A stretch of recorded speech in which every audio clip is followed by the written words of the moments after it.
अगर किसी एक समाज को तकलीफ हुई है मेरी बातों से, मैं उनसे कह सकता हूं कि ठीक है, मेरे शब्दों से अगर आपको परेशानी है तो मैं आपसे माफी मांगने को तैयार हूं, लेकिन मैं अपनी मां के अपमान की मां के लिए झुकूंगा नहीं। मैं अपनी गर्दन कटवा दूंगा, मैं अपनी मां के अपमान के लिए झुकूंगा नहीं। अगर आप मेरी मां को रखेल कहेंगे और आप चाहेंगे उसके बाद मैं अपनी गर्दन झुका दूं, मैं झुकाऊंगा नहीं। मैं बाबा फकीरा दास जी के मंदिर में गर्दन झुका सकता हूं, मैं बिरादरी के सामने झुका सकता हूं, मैं प्रणव सिंह के सामने गर्दन नहीं झुकाऊंगा। उस आदमी ने मेरी मां का अपमान किया है, मेरी मां से वो माफी मांग लें, वो कह दें कि हां आपकी मां मेरी मां जैसी है। अरे लोग सीमाओं पर अपनी जान दे देते हैं, लोग 25-50 हजार सैलरी होती क्या है, कुछ भी नहीं होती, लेकिन फिर भी मन में जो एक व्यक्ति के जो एक फौलाद की ताकत होती है, जो मन में एक मातृ शक्ति के प्रति जो मन में आदमी के ताकत होती है, वो कहता है कि मैं अपनी जान दे दूंगा, मैं शहीद हो जाऊंगा, मैं बॉर्डर पर अपनी जान दे दूंगा, अपनी मातृभूमि की रक्षा करूंगा। जब लोग अपनी मातृभूमि की रक्षा करने के लिए इतनी बड़ी बात कर सकते हैं, शहीद हो सकते हैं, मैं अपनी मां के सम्मान के लिए अपनी गर्दन कटा सकता हूं। मैं झुकूंगा नहीं, फिर कह रहा हूं मैं झुकूंगा नहीं। बिरादरी की बात है, मैं सार्वजनिक बिरादरी से कहता हूं ठीक है, मैं माफी मांगता हूं आपसे, लेकिन मैं किसी एक व्यक्ति के आगे झुकूंगा नहीं। बिरादरी मेरी भी है, मैं सड़क पर नहीं हूं, मेरी बिरादरी भी यहां से शुरू करके पूरे देश के अंदर है, और मैं एक बिरादरी का नेता नहीं हूं। मैं फिर आपसे कहना चाहता हूं, मैं सर्व समाज का नेता हूं। इस हरिद्वार जनपद में हर विधानसभा में 10-20 हजार लोग मुझसे प्यार करते हैं, मुझे चाहते हैं। मैंने लोकसभा का चुनाव लड़ा था, हर विधानसभा में लोगों ने मुझे प्यार दिया है। मेरे मन में जाति बिरादरी नहीं है, मैं जाति बिरादरी की बात नहीं करता, मुझसे नहीं हो सकती। और जिस दिन मुझे यह बात करनी पड़ेगी ना कि मुझे एक बिरादरी को एक आंख से देखना पड़ेगा, उस दिन मैं राजनीति छोड़ दूंगा। ईश्वर ने मुझे बहुत कुछ दिया है, राजनीति से मेरे घर में पैसा नहीं आता, लेकिन मैं फिर आपसे कहना चाहता हूं, जो लोग पूर्व से लेकर पश्चिम तक, जो लोग सहारनपुर, देवबंद, मुजफ्फरनगर, मेरठ, ये जो युवा परेशान हैं, मैं फिर कह रहा हूं, एक चिंगारी जब निकलती है ना, वो कब देश में फैल जाती है किसी को पता नहीं चलता, उससे कब बड़ी आग तबाही लाती है किसी को नहीं पता चलता। हम लोगों को नेताओं की वजह से समाज का सौहार्द नहीं बिगाड़ना चाहिए।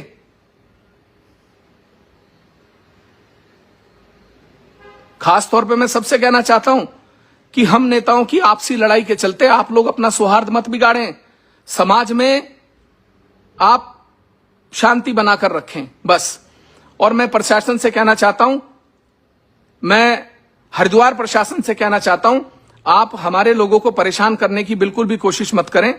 आपने मेरे खिलाफ मुकदमा दर्ज किया जबकि मेरा दोष कोई नहीं था। आपने जिन धाराओं में मुझे गिरफ्तार किया, आपको गिरफ्तार करने का अधिकार नहीं था। मैंने फिर भी गिरफ्तारी दी आपको अपनी, क्योंकि मैं नहीं चाहता था कि किसी भी प्रकार का सौहार्द बिगड़े। लेकिन अगर मेरे इतना कोऑपरेट करने के बाद भी आप मुझे परेशान करने का प्रयास करेंगे तो अच्छा नहीं होगा। मैं फिर बता रहा हूं प्रशासन को, एक बात समझ लीजिएगा, हम लड़ने वाले लोग हैं, हम झुकने वाले लोग नहीं, हम अपनी गर्दन नहीं झुका सकते। आप लोग इस हरिद्वार जनपद के सौहार्द को बना रहने दीजिए। आप अगर मेरे खिलाफ एक तरफा कार्रवाई अब करने का प्रयास करेंगे तो अच्छा नहीं होगा। और आपने की, आपने मुझे गिरफ्तार किया। मैं पूछना चाहता हूं, मुझे हरिद्वार के एसएसपी बताएं, मुझे परमेंद्र डोभाल जी ये बताइए, आपने मुझे गिरफ्तार क्यों किया?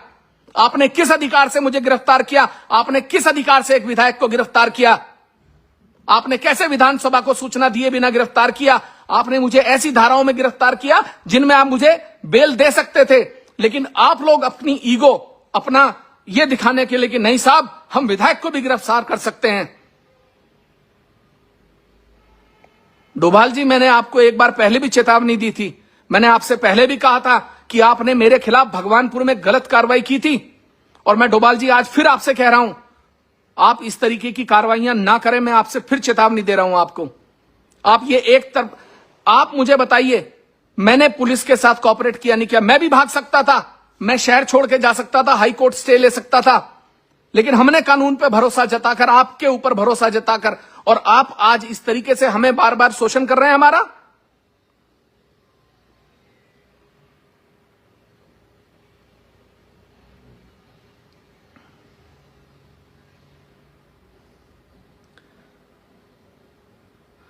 अरे मेरे मन की पीड़ा किसी ने सुनी है?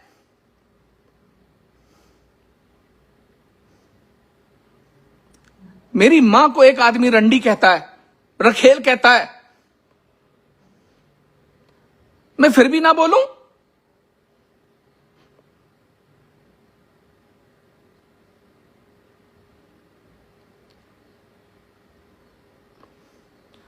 कुछ लोग कह रहे हैं कि तमंचा लहरा रहे थे, हम पे टिप्पणियां कर रहे हैं। अरे तमंचा क्यों नहीं लहराएंगे? जब तुम्हारी मां को कोई भागी हुई रखेल कहेगा तो तमंचा नहीं लहराओगे तुम?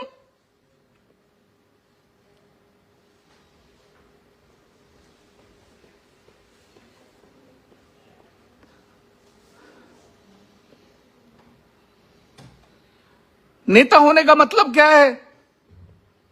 अपनी मां के लिए गालियां खाएं?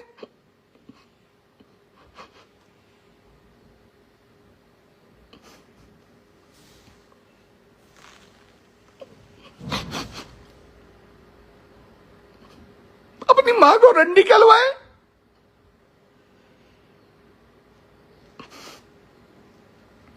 नहीं बोला, मैं चुप रहा।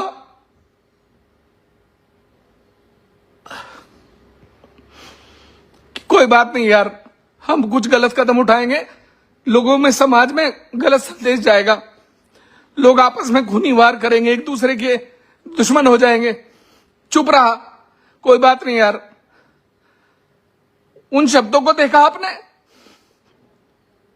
आप कहते हो एक एक मंत्री के घर से एक सुंदर औरत को भगाकर एक आदमी ले गया और कमरे में बंद करके घपाघप किया और एक नाजायज औलाद पैदा हुई। इन शब्दों के बाद भी ना बोले हम?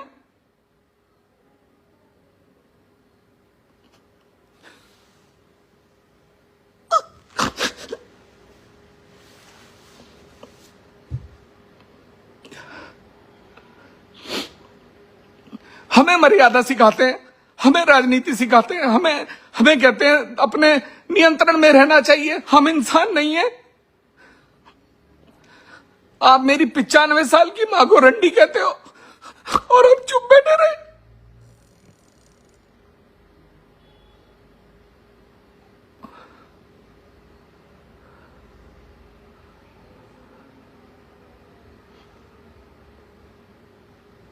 अरे अपने ऊपर रख के देखो, तुम्हारी मां को कोई रंडी बोलेगा, तुम्हें नाजायज औलाद बोलेगा तो दुख नहीं होगा? अपनी पीड़ा 4 दिन तक अपने मन में रखी, चुप रहा, बोला नहीं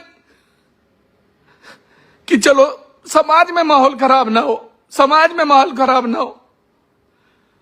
हर जगह से मार देंगे, काट देंगे। अरे किसे काट दोगे? मैं डरता नहीं हूं किसी से, ध्यान रखना बात को। और जब मां के सम्मान की बात आती है तो आदमी झुकता नहीं है, अपनी गर्दन कटा लेता है, और मैं भी कटाने को तैयार हूं। मुझे डराने और धमकाने का प्रयास मत करिए, बस मैं इतना कहना चाहता हूं। मैं ज्यादा नहीं बोलना चाहता, पता नहीं क्या बात मुंह से निकल जाए, किस बात को पकड़ लें, क्या कहने लग जाए। बिरादरी बिरादरी बिरादरी, मैंने राजनीति शुरू की थी कि चलो सर्व समाज की बिरादरी काम करेंगे, सर्व समाज का काम करेंगे। कोई जाति नहीं देखी, कोई बिरादरी नहीं देखी। कश्यप, दीवान, सैनी, गुज्जर, दलित, चौहान, सबके काम किए, सबके लिए खड़ा रहा, सबकी मदद की।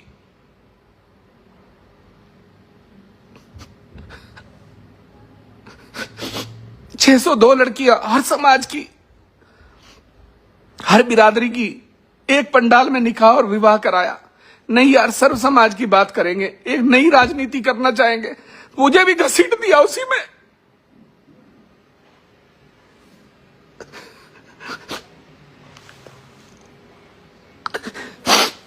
मुझे भी बिरादरी बाद में लेके आ गए।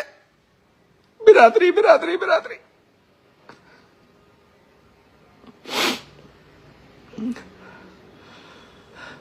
बस बिरादरी बिरादरी बिरादरी। अरे यार, क्या सोच के राजनीति में आया था? क्या जरूरत पड़ी थी मुझे आने की? कोई जरूरत नहीं थी मुझे इस राजनीति में आने की, इस गंदी राजनीति में आने की।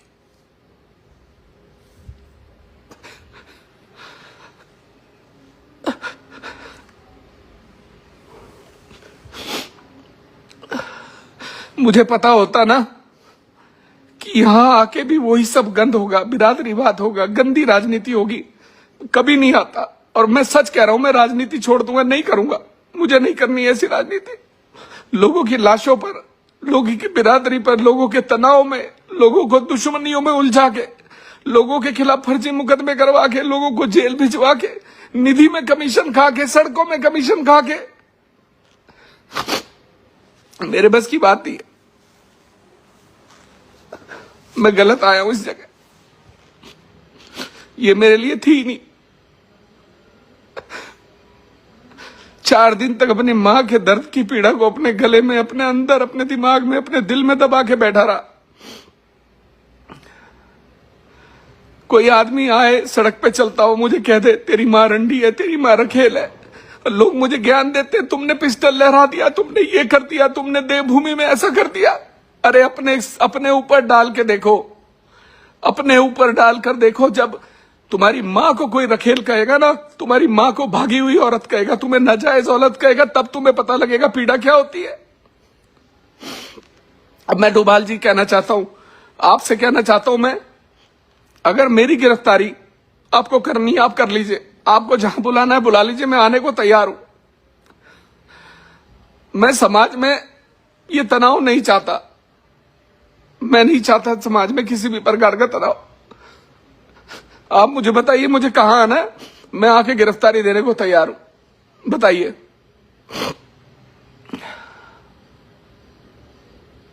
आज जो लोग शोर कर रहे हैं, उनसे एक बार पूछिए, अगर तुम्हारी मां को रंडी रखेल कहा होता तो तुम क्या करते? अरे कभी उनसे भी तो पूछो। अरे तुम तो महल महल महल कर रहे हो। क्या मां से बढ़ के महल होता है?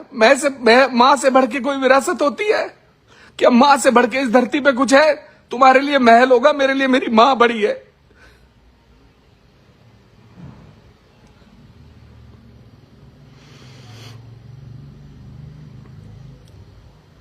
आप लोगों ने मेरे को वही बना दिया जो मैं नहीं बनना चाहता था। आप लोगों ने मेरी राजनीति, जो मैं चाहता था कि मैं सर्व समाज के लिए काम करूं, हर गरीब आदमी के लिए, हर छोटे आदमी के लिए काम करूं, हर गरीब आदमी के घर जाऊं, जिसके घर में चूल्हा भी नहीं है उसके घर जाके खाना खाऊं, जो चूल्हे पे बनाता, जिसके घर में बिजली नहीं है उसके घर जाऊं, उसे लगे कि हमारा विधायक नहीं, भाई हमारा परिवार है, हमारे घर का है। पर आप लोगों ने मुझे घसीट लिया, उसी गंदगी में घसीट दिया आप लोगों ने मुझे, मैं जिससे बचता रहा 3 साल तक। आप लोगों ने मुझे उसी चीज में घसीट दिया।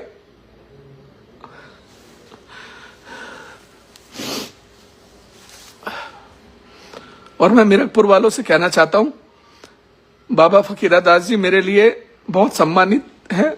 मैंने उनका हमेशा सम्मान किया। मेरे तो कार्यालय में उनकी प्रतिमा भी लगी हुई है। मेरे साथ आपके समाज के बहुत सारे लड़के जुड़े हुए हैं।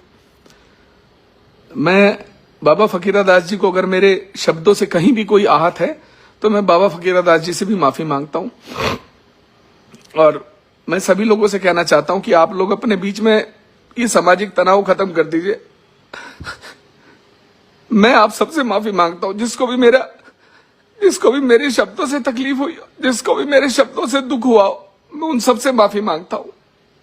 पर ये लड़ाई खत्म करिए, मुझे नहीं करनी। मैं कमजोर नहीं हूं, मैं लड़ सकता हूं। मैं वो आदमी हूं जो 150 मुकदमे झेले हैं। जिस आदमी ने फरारियां काटी है, जो आदमी सरकारों से लड़ा है, जो आदमी कभी टूटा नहीं। आज मैं टूट गया। मैं अपनी मां के लिए कुछ नहीं कर पाया। क्या कर पाया? नहीं कर पाया कुछ। तो मुझे ऐसी राजनीति नहीं करनी। और बस मैं आप लोगों से माफी चाहता हूं और मुझे माफ कर दीजिए। मैं दोबारा मुझे राजनीति नहीं करनी, बस मैं आपसे सबसे ये कहता हूं। बहुत बहुत धन्यवाद।